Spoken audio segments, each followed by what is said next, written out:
Sa nakalipas na linggo ay naging mataas ang kaso ng COVID-19 sa Angeles City.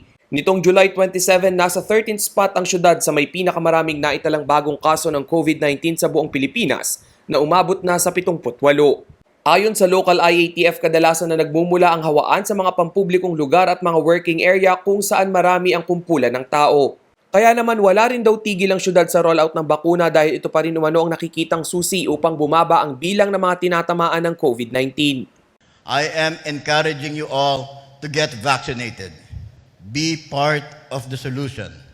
Let us fight the virus by advocating a herd immunity. It is only when everyone has been vaccinated can we be truly safe from the virus.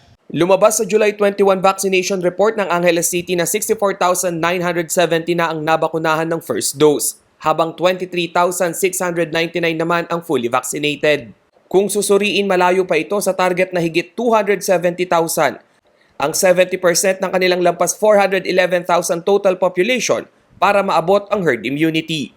Upang maging mabilis ang rollout ng bakuna at tuluyang mapababa ang kanilang daily average COVID cases, inilunsad na rin ang mga mobile health bus na siyang iikot para bakunahan ang mga senior citizen at ilang Angelenyong may kapansanan. Batay sa July 27 COVID report ng syudad, 7,264 na ang confirmed cases dito. 371 sa bilang ay aktibong kaso. 318 ang nasawi habang 6,575 naman ang gumaling na mula sa nakamamatay na virus.